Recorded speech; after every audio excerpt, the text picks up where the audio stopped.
even the past 24 hours. So that threat gradually pushing just a bit more towards the east. That's going to be that front that extends all the way across North Mississippi as we get into those early morning hours. And that level 1 threat still primarily going to be those wind gusts, but we could see some hefty thunderstorms or strong thunderstorms as we get overnight as well. This is the severe weather risk we've been talking about all week long in preparation of course, staying safe and getting prepared ahead of time. Well, we're now in the main event as we head into our Friday forecast. Level 2 threat encompassing a large portion of North Mississippi, even northwest Alabama. But if we work our way south, you can see that down in southern Mississippi, that continues to be the heart of the risk, and that's where we expect the highest impacts to be made based on what we're seeing on radar right now. And we'll look at that in just a moment. So the first 11 p.m., you can see still those limited chances starting to build into those overnight hours, and those 30% become 60% by 2 a.m., still with those rumbles of thunder. And we do expect that this is going to be a thunderstorm-heavy forecast into tomorrow morning. A lot of those we do expect to be elevated, so we're not exactly talking about severe storms, but some rumbles of thunder, some strong wind gusts, not out of the realm of possibilities. 5 a.m., 70%, and then we'll experience a little bit of a pause as we work towards that midday forecast, but then into the back half of the day, that's where that secondary threat pushes in place. So let's go ahead and get into that. What we're going to be looking at first is fuel, overlapped with some of our Futurecast models as well. And you're getting a look at those showers that are already starting to form across I-55 and really for portions out west. If we move that forecast even over the next couple of hours, by 1 and 2 a.m., you can see how a large portion of these showers and storms still out ahead of all of this energy out there along the Mississippi River. That's a good thing.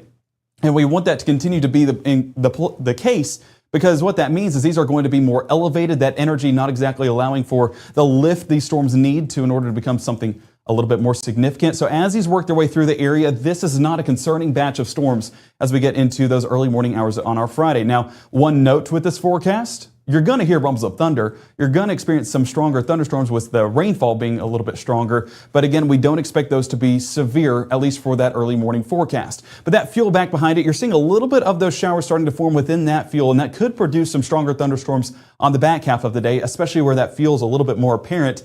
But where the fuel is more apparent, and if we zoom this out, we'll get a better look at this. Look at all those yellows that are showing up and bright oranges down there in Alexandria, Lake Charles, and even over there towards Houston, Texas. Again, this area down south is where we expect the large batch of energy to be and the most significant chance of seeing any of these severe weather reports. So where those storms start to develop, and we're getting a good look at that here by 6 a.m. on our Friday. These storms out here towards the Marksville, Louisiana area, Natchez, Mississippi, and then up there towards Brookhaven, this batch, not going to be surprised at all if this starts to make its way northeast and maybe producing some stronger storms as a result. So what we're going to look at now is another form of our Futurecast, but this one's showing storm rotation. And we're going to talk through this and, of course, use what we just saw and apply it to our storm rotation. So we were talking about a lot of these storms that are happening overnight being elevated. You're not getting any helicity tracks with these because it's just not exactly going to be rotating high above and all the way to the surface. No, we're not getting any rotation with those storms. Again, some of them could be strong. They're just not deep enough to really produce any of that tornadic development. So by 4 a.m., again, still tracking some rumbles of thunder along portions of Eupora, Houston, even up around Tupelo, right along that Natchez Trace corridor. And as we work our way into that start of our Friday for folks there in Caledonia, Columbus, even down around Louisville and Macon, not going to be surprised at all if we hear a few rumbles of thunder and even have to deal with some pretty hefty rainfall as well. Now, a large part of this, the large part of these helicity tracks, these very faint helicity tracks, you can see that there's limited rotation. But again, we do expect a lot of these to be elevated, so that's not going to be a concerning forecast for us. So as we head into those overnight hours, this is definitely a welcome sight to see because it means that we're not overly high on those severe weather chances overnight. Doesn't mean a thunderstorm can't happen. We're talking more on the strong thunderstorm part of things. So severe weather risk area, level 1 threat still, like I mentioned, right along parts of Lee, Chickasaw, Winston, and Oktibbeha County, pushing all the way south into Jackson and even just on the cusp of Monroe, Louisiana. So that's where that level 1 threat is for tonight. And if we assess each risk area, damaging wind is of course the primary concern, but not ruling out the possibility of a tornado. But notice where that tornado threat lies.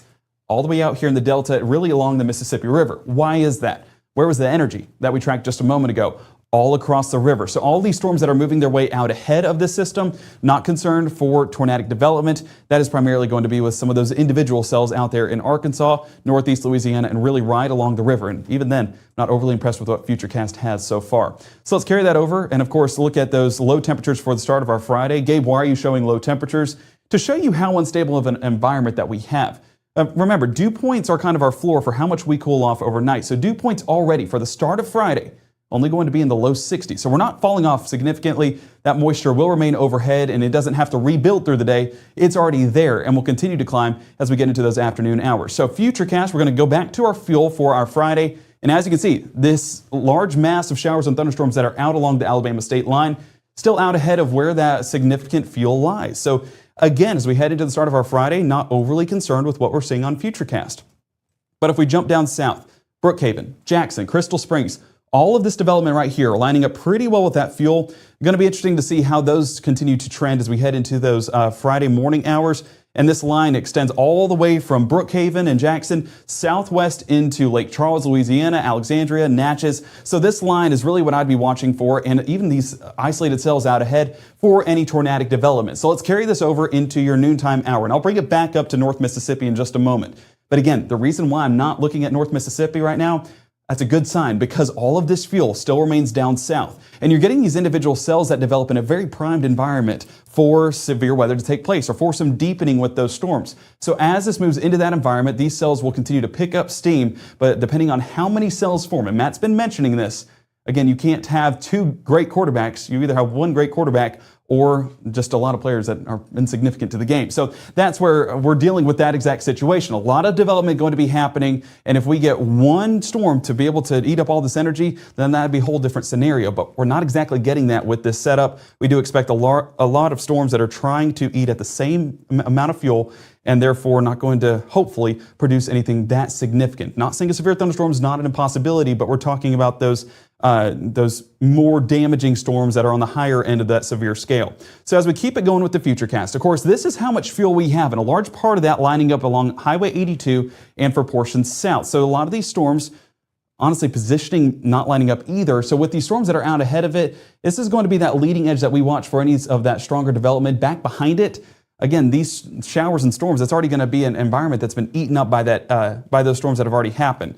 So as we move into those afternoon hours, this is again 2:30 on your Friday. Looking at the grand scheme of things, of course, you can see where the more significant fuel lies. That's going to be down around Macomb and Hattiesburg and even all the way into Louisiana. So that's why that level 2 threat was extended all the way into that Gulf Coast region. But as we get more into North Mississippi, that fuel not going to be as significant. As we get into the afternoon, though, we do get some extra development to happen, and that's because it doesn't take much to get this area back primed for severe weather to happen. So as we get a look right there with that fuel still basically south of Highway 82, some of these storms, if they line up well with that fuel, then of course we could be talking about some gusty winds along that leading edge. But as we take it more into those evening hours, you can see that there's not much deepening that happens, and I'm not overly concerned about what I'm seeing on Futurecast so far. So as we look at storm rotation, I'm showing you this not because of North Mississippi. I'm showing you this because look at what our area is showing compared to others. And we're going to keep it on a large scale right here. So there's that line that's moving through by mid-morning and again carrying out all of that moisture and all of those thunderstorms there to northwest Alabama.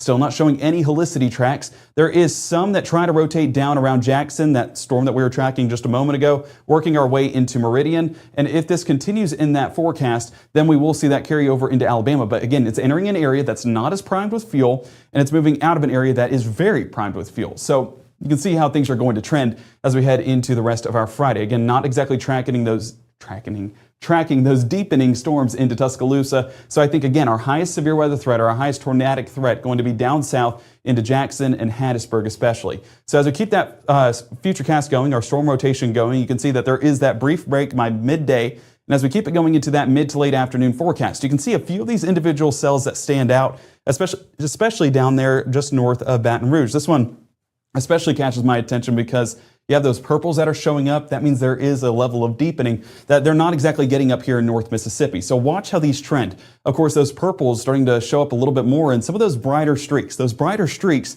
mean that there's more rotation, more potential for any tornadic development. But again, we're talking brief tornadoes. We're not talking about long-lived tornadoes, because even then, you see all these cells that are around it that are going to eat at some of its energy. So that's why we're not overly concerned, but not an impossibility to get these brief spin-ups. That still, best threat remains further towards the south. But if I expand it out one more time, and allow me to do so here real quick. This is, again, looking at the grand scheme of that mid-south area. Look out here in Texas. This is going to be one to pay attention to as it trends into Louisiana and then northwest Mississippi, because as it trends, you can see those brighter streaks still in place and potentially producing some of those brief tornadoes. It's still not an impossibility, but it is a lot of storms in one confined area, and that's going to basically compete with each other to produce any tornadoes. So we're going to be paying attention to that as it moves out of Texas into Louisiana and then potentially into northwest Mississippi, as some of our models trying to hint at extending that way. But right now, our severe weather threat is a level 2 threat for portions of North Mississippi and working our way south into Jackson, Hattiesburg, Baton Rouge, and New Orleans. So that's where we sit right now, breaking down each individual threat. Damaging wind is, again, the main concern with a lot of these cells. And that still, I would say, is the best threat further towards the south. But that leading edge, especially, overnight and into our afternoon forecast as well, that's where we could get some of those damaging wind gusts. Tornadoes, not an impossibility for a brief tornado to happen. But again, I feel like this area down south is more primed than what I'm seeing up in North Mississippi. And I'll be interested to see if they modify this a bit to accommodate for those cells that are rotating a little bit more down south than up north. So right now, level 2 threat still extends for portions of Highway 82 and south, but I wasn't seeing anything that I was overly concerned with a lot of these cells as we work into that extended forecast. Not saying it's an impossibility, but I'm saying it's not as primed as for folks down around Jackson. Severe weather threats are low confidence, still in a brief spin up. That means that it's still possible, but again, it's not exactly showing us too much to be confident about as we head into that extended forecast. Medium confidence on those damaging winds, still not an impossibility. Now, those are just damaging winds. I will say that damaging winds don't have to be 60 plus miles an hour. 40 miles an hour can knock down some trees or knock down some telephone poles, so be safe out there. And of course, we'll update you on any of those reports that we do get here on Mississippi Live Weather. Hail threat, pretty much low. We're not exactly tracking anything overly concerning on that front, but that medium flash flood risk. We're going to go ahead and get into this a little bit on accumulated totals, but we could be looking at some decent outputs of rainfall as we work into our Thursday night and Friday morning. So flash flood potential, level 1 threat still in place for folks along and south of Highway 82. I know I'm going to keep saying that, but that's that focal point for us here in North Mississippi. And that is, of course, for tonight and into 6 a.m. on your Friday. And then tomorrow, that level 2 threat extending right across Eupora up into Amory and then all the way up in that northeast direction towards Russellville, Alabama, carrying over into Birmingham. That's where there's going to be large outputs of rainfall, and especially not just here in the southeast corner of our viewing area, all the way down south into the Jackson area as well because of that hefty rainfall. So rainfall totals, if you look at a few of those as we head all the way into our Saturday morning, we're talking 2, 3, potentially even 4 inches where those showers really line up. And again, I'm going to say it one more time, south of 82 showing the highest outputs. But if we work our way north, a ½ inch to an inch, not an impossibility, especially with the overnight showers and storms that we will be getting due to how heavy that output of rainfall will be. So as we take a look at high temperatures, or not high temperatures, our futurecast extending beyond our Friday, you can see that it's going to be a much calmer forecast moving overnight and into our Saturday. So there's that large batch of moisture we were talking about just a moment ago. But if we keep that moving and that frontal boundary extends right across North Mississippi, this is where it's producing not only a few rumbles of thunder, but a lot of rainfall as a result. So that's why I took it all the way through 7 a.m. Helps accommodate a lot of this moisture that we'll be seeing behind that main severe weather threat. That front moving out of North Mississippi into those early morning hours of our Saturday, and back behind this front, we're talking about a much better forecast. So you're waking up to some soggy conditions Saturday, going to be much better as we wrap up the day. So go ahead and make some plans to get outside and enjoy what should be a pretty good forecast to wrap up our Saturday. That carries over into the 6 o'clock hour, and you can see those northwest winds right overhead, drying up that forecast a bit more. And this will be definitely a forecast to look forward to once all of this severe weather threat does clear out. And high temperatures take a drop as a result of that frontal boundary. Upper 50s there on Saturday, mid 60s still down south and east, just because it takes a bit for that front to work its way on through. But that record 77 won't be close to that. And finally, we can say that with some confidence as we take a look at that extended pattern.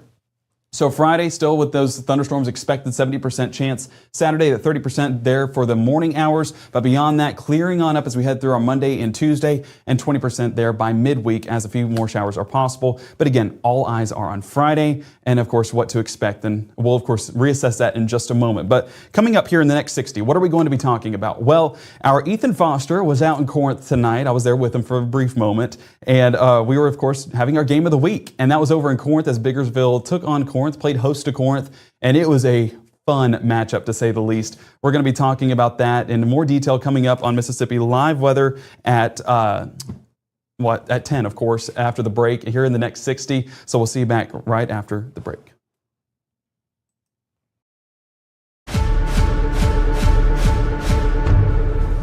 been injured, don't settle for a lawyer who doesn't even know where you live. Call Langston and Lott. Local lawyers, personal service, real results.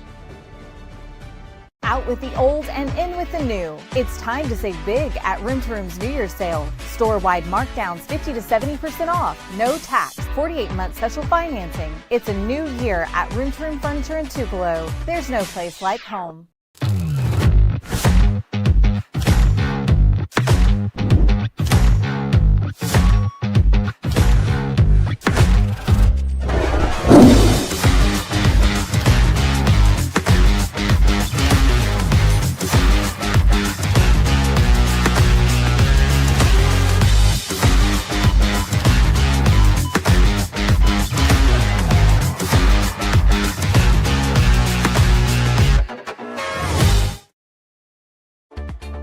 Right now, from the Room to Room Weather Center, here's meteorologist Gabe Maynor.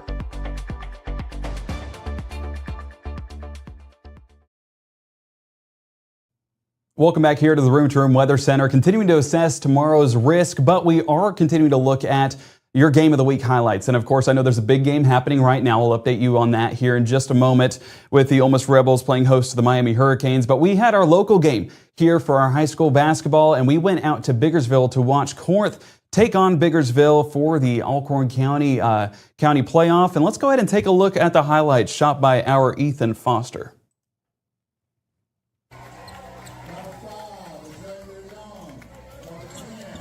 Our Mississippi Live Weather Game of the Week tonight, as we mentioned earlier, tonight was the Biggersville Lions taking on the Corinth Warriors.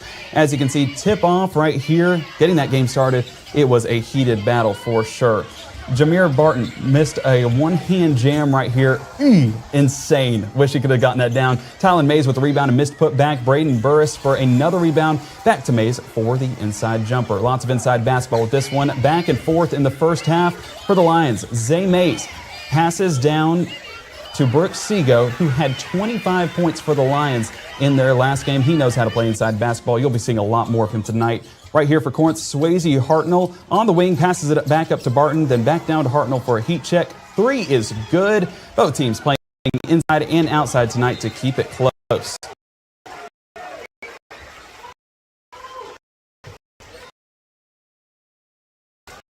As you can see right there, remember our guy Brooks Sego. Yeah, he can play it inside and he can play it outside too. Kobe Hill had the assist and Sego finished with his own deep three ball. That made it 19 to Corinth. But all right, playing full basketball rebound, pass one hand. There it is. He missed one early in the game, but hey, he bounces right back literally right before halftime. With just under 2 minutes left in the first half, the Lions trailed by 6. Who else could have it but their leading scorer, Brooks Sego, taking him to work, finishing the play, dribbled down inside, and got physical for the and one. He was fired up about that one. This game seemed to be in Corinth's favor early. The Warriors led by just at halftime, the Warriors led by just 3 points. But at the end of it all, even through overtime, the Corinth Warriors held on to win 70-66 over the Biggersville Lions and secure a hard-fought victory. They got the revenge game, and Biggersville is handed its 5th loss of the season. Of course, thanks again to Casey Lott and our game sponsors for tonight's Mississippi Live Weather Game of the Week. Make sure to tune in next week and vote for who you would like to see next and who you think should win Cheer Squad of the Week and Spirit Squad of the Week as well. All right, as we bring it back in here to the action-packed night there in Biggersville. Ethan was telling me all about it. Glad we got to attend that game. Definitely one for the ages, 70-66. A heated matchup, finished in overtime, and Brooks Sego. Need I say more? Dude's a beast. And, of course, the one-hand jam. You got to highlight that as well. But those weren't the only players that were lighting up the court. We also have our Band and Spirit Squad of the Week. Let's go ahead and, actually, not band. We are talking about our Spirit section of the week. And a little feature we're putting in with our basketball highlights. Let's take a listen at what they had to say.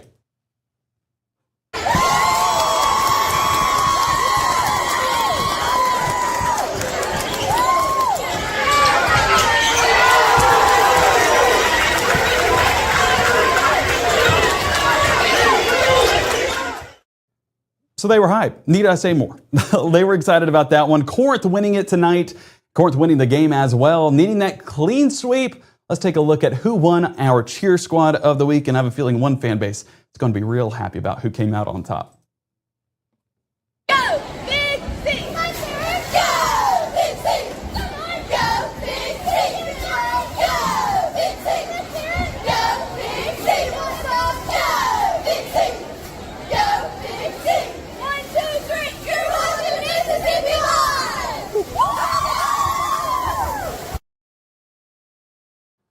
So as I said, you are watching Mississippi Live, and appreciate the Corinth Cheer Squad for being our Spirit Squad of the week. Excited to get back out there on the hardwood next week, but definitely a matchup for the ages and one to start out our year of covering high school basketball. You know, we did football in the fall. Well, of course, basketball, the spring sport that we're going to be covering for high school athletics. But we are going to keep eyes on baseball as well as we head further into that forecast. So let's go ahead and take a look at your Mama Justice Doppler radar as we get into those overnight hours. Still tracking these showers that are out and around Oxford, Water Valley, and Bruce. Greenwood seeing a few of those as well. And as you can see, these are starting to work their way into the region just a bit more. If we put it on that hour loop, you can see how these have extended just a little bit more. And again, that's that unstable air mass that's allowing for some of these showers and storms to occur. So as I look in the chat, I want to make sure that, I see that some folks are asking about specific areas. Again, as we head overnight, we're continuing to track the chance at severe weather as we get into our Thursday night and Friday morning, and then of course into the rest of our Friday. That level 1 threat overhead still going to be something of a concern as we get into those really early morning hours on our Friday, and that's where we could see some damaging wind gusts and some heavy rainfall as well. But our main threat still continues to be on our Friday with that level 2 threat overhead, and a large part of this is going to be for that Friday afternoon and evening threat as that cold front continues to move on through. That threat tracker, of course, what are we paying the most attention to continues to be those strong wind gusts. Like I mentioned, doesn't have to be 60 plus miles an hour to be impactful. And I do expect some sporadic outages as we get into that extended forecast just because of that cloud to ground lightning, but also some of those wind gusts. So go ahead and charge everything tonight. And if you charge that, your mobile device, of course, you'll be able to watch us on that using the Mississippi Live Weather app. Even if your TV goes out, you still have us accessible right there in the palm of your hands. Flash flooding, also a possibility. That medium threat is overhead. And again, that's for how much rainfall we'll be getting. 2 to 4 inches definitely expected, so we want you guys to stay safe in that front as well. As we look at that extended forecast, you do note that it is going to be a much calmer forecast and it is going to be a much colder forecast. So for those that have missed the winter weather, it will be back by early next week as we drop to the mid-20s Monday, upper 40s by the afternoon, and then Tuesday, we get slightly warm, but definitely not anywhere near where we're at right now. An abnormal pattern overhead, and that's why we are going to be dealing with those severe weather chances as well. But there is something to look forward to, and you guys can have that on the horizon as we go through tomorrow's threat. We are going to have updates as needed. I'll be here overnight with you guys tracking every bit of these storms as they develop overhead. And if there is any concern on one of these storms, we'll cut in and update that for you guys here on Mississippi Live Weather. I do think a lot of these stay more elevated, and I don't think they reach that severe weather potential. But don't be surprised if you wake up to a rumble of thunder or two overnight. And of course, if anything does get a little bit more intense, we of course have our Mississippi Live Weather app handy, and we also have Weather Call, as Matt has been talking about all week long. Go ahead and sign up for that if you have not already done so. Having those layers of protection are a necessity when severe weather strikes, and this one being our first one of the year, go ahead and have those preparations in place right now. You still have a little bit more time before that threat is overhead, and like I said, we'll be here every step of the way, so when you get those alerts, we'll be right here on Mississippi Live Weather, tracking the very latest for you here as we get into our Friday. So as I mentioned, if you don't have the app, go ahead and download so with the iOS and Android links down on the bottom of your screen. You can also tune in on the msliveweather.com, our website. And yes, it's fully devoted to weather. I know some folks in the chat were saying, I thought this was all weather. Well, we do have our game of the week as well, and that's something we're hoping to run week to week. But that's why we moved it to Thursday, is because Friday is that severe weather threat, so we're able to get out there tonight. Folks are able to get out there tonight as well and enjoy a great game on the hardwood. We've been updating you guys all night long with Matt, and he's going to be there with you guys in the morning as well. So we're going to be here every step of the way, I assure you of that. But hey, it's nice to take a bit of a step back, enjoy some highlights before the main threat gets here. And that's why we did it on Thursday. And Friday is going to be, trust me, all about that severe weather threat. So go ahead and tune into that. Of course, Mississippi Live Weather app, like I mentioned, the bottom of your screen. Download that today, and we'll keep you guys updated as we get into the extended forecast. I'm reading the chat a little bit. There's a few questions. If you don't have Weather Call, do I need to stay up all night? No. This is not anything that's overly concerning. Not seeing anything on models trending in the wrong direction. I think a lot of these do stay elevated. You will hear a few rumbles of thunder overnight, and do not be surprised by that. But if we're talking about severe storms, I think that threat still carries over into our afternoon as the highest possibility. But some of these storms could pack some damaging winds. So that's why go ahead and charge everything that you need to as we head overnight to be on the safe side. And so that way you'll be able to tune into the app if you do need to tune into anything as we head overnight. Turn on the alerts on the app. I've seen a few people asking about notifications on that front. And of course, we will have those notifications come through as needed as we work our way into Friday's forecast. And I saw another person say, no school. There will be school. I don't think school will be canceled for this. Actually, I'm not going to say I don't think. No, it will not be canceled for this. This is not going to be a widespread outbreak by any means. I think if we do have severe weather, it's going to be due to some strong wind gusts. A brief tornado is not impossible, but this isn't an outbreak, and we do expect that highest tornado potential to still be to our south, like we talked about a moment ago here on Mississippi Live Weather at 10. Looking at another, Nikki letting us know that Ole Miss lost by a few. Unfortunate.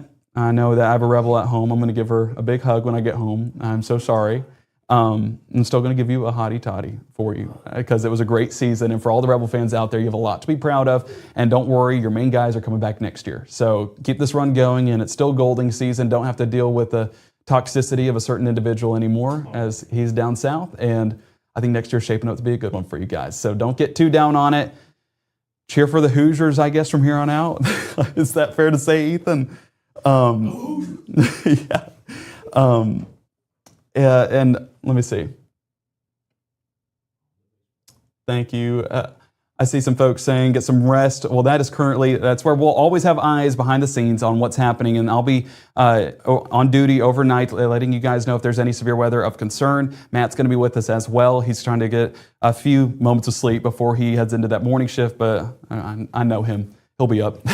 He'll be up monitoring this. So he'll be with you guys in the morning. I'll be back with you guys in the afternoon. And of course, we'll all be looking at this as we get into that extended forecast. Trying to read through the last little bit of it. It's pretty breezy in Carolina community right now. Yeah, one of the things that I will say, it's already getting those southerly winds overhead. You're getting that moisture all the way through North Mississippi, and those are expected to climb because of how strong those southerly winds are. Someone said something about the high school sports. I wanted to give Ethan a little shout out. Oh, let me find it. Don't get Gabe confused about school. Only real ones know about that. Pat saying, great job reporting on the high school activities tonight. Ethan is our guy that's going to be helping us with high school sports heading into that extended period all the way through high school basketball season, and he did a great job tonight. Definitely enjoyed those highlights. Come in and wave. We're still here. Our Ethan Foster. So he's going to be helping us on throughout the week and especially on Fridays with high school basketball. And a big shout out to him tonight. He did a fantastic job. And I hope you guys enjoyed those highlights. I love basketball highlights. And I guess now officially it's basketball season for everybody. So let us know next week where you guys want us to head. I'm going to try and not keep you guys up too much tonight. Gabriel, I would agree. Hey, all Gabes think alike. What can I say? US 82 South has the best tornado risk, and even then, I'm not overly high on it. There's going to be a few rotating storms that try to form, especially in South Mississippi, that are definitely catching our attention. But here in North Mississippi, I would say things are trending in the right direction as we head overnight. Brenda saying, thanks, Ethan. Thank you, Ethan. Nicole saying a huge hottie toddy. Yes, all of our Ole Miss fans, let us know down in the chat. Again, a lot to be proud of this year. And you got a trophy. After all, the state didn't even get a trophy. So I'm a state fan, I could say it. So should New Albany be worried about tornadoes tonight? No. I think that the tornadic threat stays south of us, and I think that any storms that do form up here are going to be more elevated as they are forming out ahead of the moisture. Of course, keeping watch overnight if anything does get a little bit haywire or the models were downtrending things. We don't expect that, but if that were the case, we'll be here every step of the way updating you guys on Mississippi Live Weather. Okay. You guys need to get some sleep, and so do we.